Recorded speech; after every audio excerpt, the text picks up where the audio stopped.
Assalamualaikum warahmatullahi wabarakatuh. Pada pembahasan kali ini, saya akan membahas mengenai pedoman umum ejaan bahasa Indonesia dengan dosen pengampu Bapak Asnawi SPD MPD dengan mata kuliah Bahasa Indonesia. Perkenalkan, nama saya Doi Kindo dari Fakultas Ekonomi dan Bisnis, Program Studi Manajemen. Di sini saya akan menjelaskan tentang pedoman umum ejaan bahasa Indonesia. Pembahasan kita ada tiga, yaitu pemakaian huruf, penulisan kata, pemakaian tanda baca. Yang pertama, pemakaian huruf. Huruf adalah sebuah grafem atau sebuah sistem tulisan, misalnya alfabet Yunani, dan aksara yang diturunkannya. Dalam suatu huruf terkandung suatu fonem, dan fonem tertentu membentuk satu bunyi dari bahasa yang dituturkannya. Setiap aksara memiliki huruf dan nilai bunyi yang berbeda-beda. Dalam aksara jenis alfabet atau abjad, biasanya suatu huruf melambangkan suatu fonem atau bunyi. Berbeda dengan logogram atau ideogram, yang hurufnya mewakili ungkapan atau makna suatu lambang. Misalnya aksara Tionghoa. Beberapa aksara, misalnya alfabet Yunani dan keturunannya, memiliki varian dari satu huruf yang sama. Disebut dengan istilah huruf kapital dan huruf kecil. Huruf kapital biasanya dipakai di awal kata, sedangkan huruf kecil ditulis setelahnya. Huruf abjad. Huruf abjad yang dipakai dalam ejaan bahasa Indonesia terdiri dari atas 26 berikut. 26 huruf sebagai berikut. Mari kita perhatikan di dalam tabel sebagai berikut.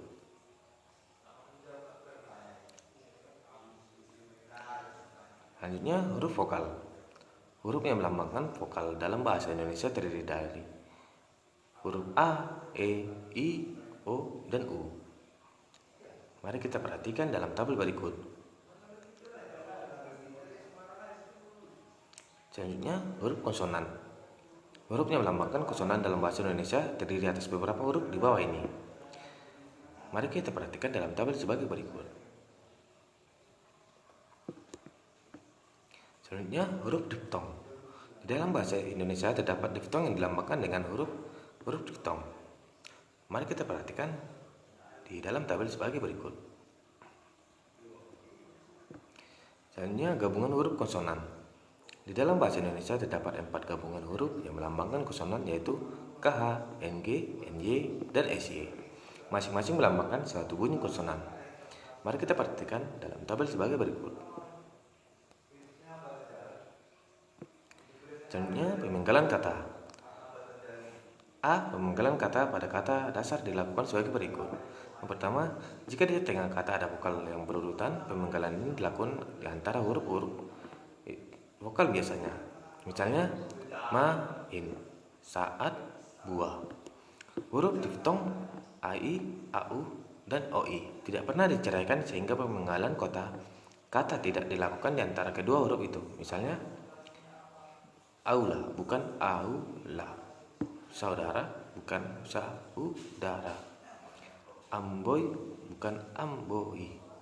Yang kedua, jika di tengah kata ada huruf konsonan termasuk gabungan huruf konsonan di antara dua buah huruf vokal, pemenggalan dilakukan sebelum huruf konsonan. Misalnya, bapak, barang, sulit, lawan, dengan, kenyang, mutakir. Yang ketiga, jika di tengah kata ada dua huruf konsonan yang berurutan, pemenggalan dilakukan di antara kedua huruf konsonan itu. Gabungan huruf konsonan tidak pernah diceraikan. Misalnya, mandi, sombong, swasta, caplok, April, bangsa. Yang keempat, jika di tengah kata ada 3 buah huruf konsonan atau lebih, pemenggalan dilakukan di antara huruf konsonan yang pertama dan huruf konsonan yang kedua. Misalnya, instrumen, ultra, infra, bangkrut, bentrok, ikhlas. Pemenggalan kata. Yang B. Imbuhan akhiran dan imbuhan awalan termasuk awalannya mengalami perubahan bentuk serta partikel yang biasanya ditulis serangkai dengan kata dasarnya. Dapat dipenggal pada pergantian baris. Misalnya, makanan, merasakan, membantu, pergilah. Catatan. Yang pertama, bentuk dasar pada kata turunan sedapat-dapatnya tidak dipenggal. Yang kedua, akhiran I tidak dipenggal. Yang ketiga, pada kata yang Berhimpunan di sisipan pemenggalan kata dilakukan sebagai berikut. C. Jika suatu kata terdiri atas lebih dari suatu unsur dan salah satu unsur itu dapat bergabung dengan unsur lain, pemenggalan dapat dilakukan sebagai berikut. Yang pertama, di antara unsur-unsur itu. Yang kedua, pada unsur gabungan itu sesuai dengan kaidah pada 1A, 1B, 1C, dan 1C di atasnya. Misalnya A. Biografi. Biografi. Yang B. Fotografi. Fotografi. Yang C. Introspeksi. Introspeksi. D. Kilogram. Kilogram. Dan keterangan nama orang, badan hukum, dan nama diri yang lain disesuaikan dengan ejaan bahasa Indonesia yang disempurnakan kecuali jika ada pertimbangan khusus. Selanjutnya pemakaian huruf kapital dan huruf miring atau huruf kapital atau huruf besar. Pertama, huruf kapital atau huruf besar digunakan sebagai huruf pertama pada awal kalimat. Yang kedua, huruf kapital dipakai sebagai huruf pertama petikan langsung. Yang ketiga, huruf kapital dipakai sebagai huruf pertama dan ungkapan yang berhubungan dengan keagamaan, nama Tuhan, dan kitab suci, termasuk kata ganti untuk Tuhan. Yang keempat, huruf kapital dipakai sebagai huruf pertama gelar kehormatan atau keturunan keagamaan yang diikuti nama orang. Kelima, huruf kapital dipakai sebagai huruf pertama unsur nama jabatan dan pangkat yang diikuti nama orang atau yang dipakai sebagai pengganti nama orang tertentu, nama instansi atau nama tempat. Yang keenam, huruf kapital dipakai sebagai huruf pertama unsur-unsur nama orang. Yang ketujuh, huruf kapital dipakai sebagai huruf pertama nama bangsa, nama suku, dan bahasa. Yang kedelapan, huruf kapital dipakai sebagai huruf pertama nama tahun, bulan, hari raya, dan peristiwa sejarah. Yang kesembilan, huruf kapital dipakai sebagai huruf pertama nama kas geografi. Yang kesepuluh, huruf kapital dipakai sebagai huruf pertama nama resmi badan, lembaga pemerintahan, ketatanegaraan, serta nama dokumen resmi. Yang ke-11, huruf kapital dipakai sebagai huruf pertama semua kata dalam nama buku, majalah, surat kabar, dan judul karangan, kecuali partikel seperti di, ke, dari, untuk yang tidak terletak pada posisi awal. Huruf kapital dipakai sebagai huruf pertama dalam singkatan nama, gelar, dan sapaan. Huruf kapital dipakai sebagai huruf pertama hubungan kekerabatan seperti bapak, ibu, saudara, kakak, adik, dan paman yang dipakai sebagai kata ganti atau sapaan. Selanjutnya, pemakaian huruf miring. Huruf miring dipakai untuk menuliskan judul buku, nama majalah, atau nama surat kabar yang dikutip dalam tulisan termasuk dalam daftar pustaka. Huruf miring juga dipakai untuk menegaskan atau khususkan huruf, bagian kata, atau kelompok kata dalam kalimat. Huruf miring juga dipakai untuk menulis kata atau ungkapan dalam bahasa daerah atau bahasa asing. Huruf miring juga digunakan menuliskan alamat website atau sebuah link di dalam kalimat. Huruf miring juga digunakan untuk film, dan huruf miring digunakan untuk menuliskan kalimat yang dikutip dari buku, majalah, pernyataan, atau orang lain. Yang kedua, penulisan kata. Kata dasar ialah kata yang ditulis sebagai kata kesatuan. Bentuk ulang tertulis dengan menggunakan tanda hubung di antara unsur-unsurnya. Kata perimbuhan. Yang pertama, imbuhan awal, sisipan, akhiran, serta gabungan awal dan akhiran. Ditulis serangkai dengan bentuk dasarnya. Yang kedua, bentuk syarikat ditulis serangkai dengan kata yang mengikutinya. Gabungan kata. Yang pertama, unsur gabungan kata yang lazim disebut kata majemuk termasuk istilah khusus. Ditulis terpisah.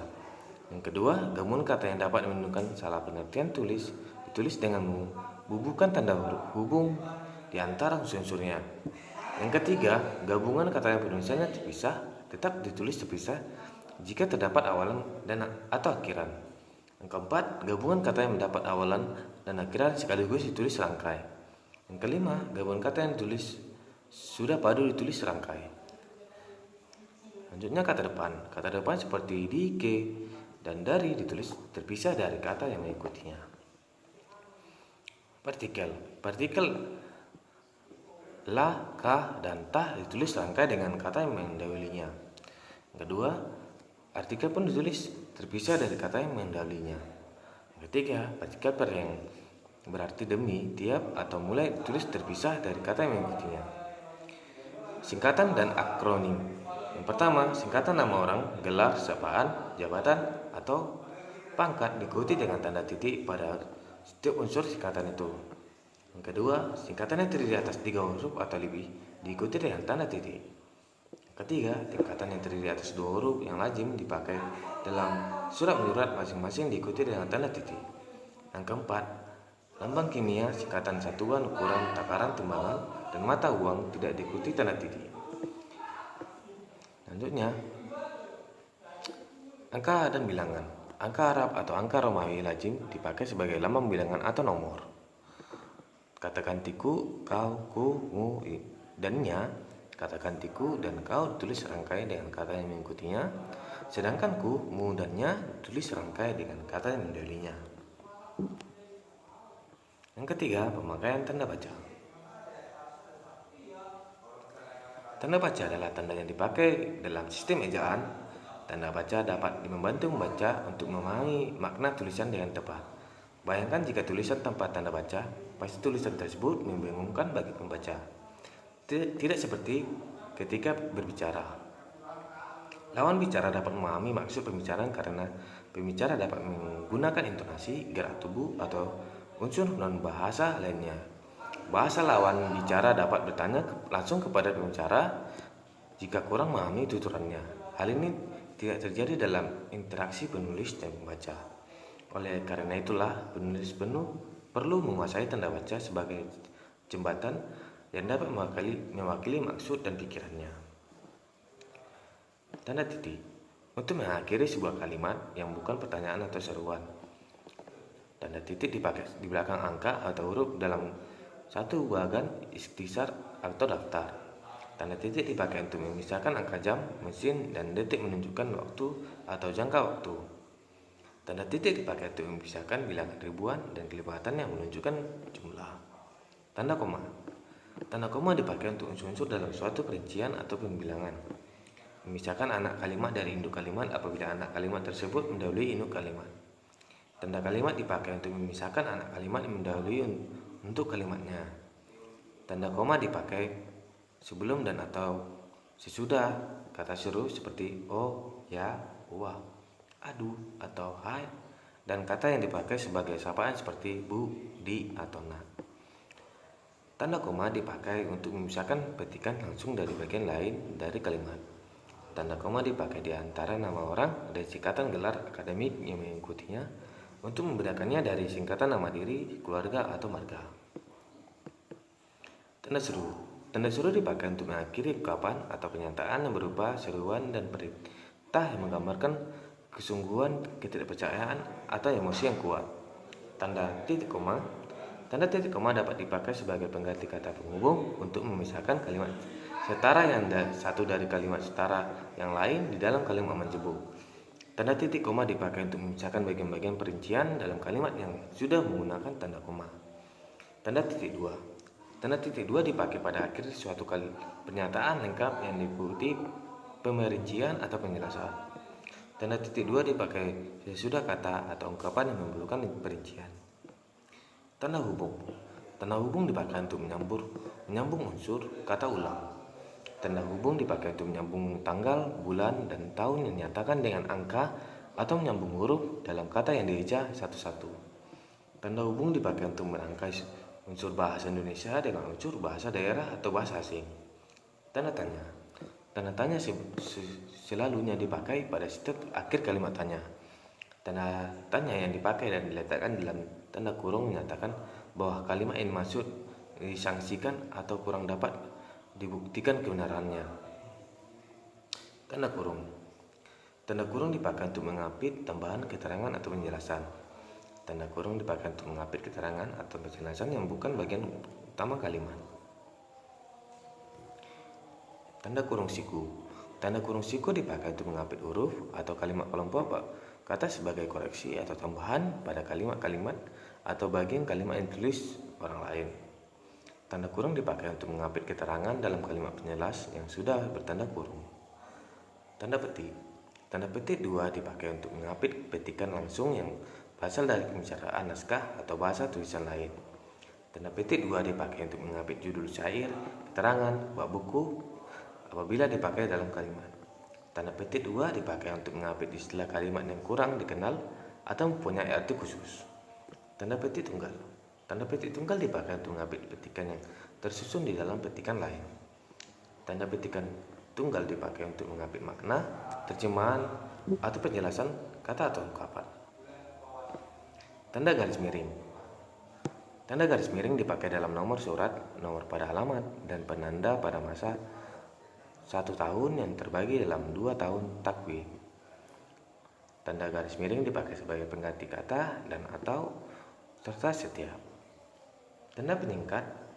Tanda penyingkat atau apostrof menunjukkan penghilangan bagian kata atau bagian angka tahun dalam konteks tertentu. Contoh, dia kan kutemui, atau kan sama dengan akan. Tanda pisah. Tanda pisah dapat dipakai untuk membatasi penyisapan atau kata atau kalimat yang memberikan penjelasan di luar bangun kalimat. Tanda pisah dipakai juga untuk menegaskan adanya keterangan aposisi atau keterangan lain. Tanda pisah dipakai di antara dua bilangan, tanggal, atau tempat yang berarti sampai, ke, atau sampai dengan. Sekian pembahasan yang dapat saya sampaikan. Lebih dan kurang saya mohon maaf. Wassalamualaikum warahmatullahi wabarakatuh.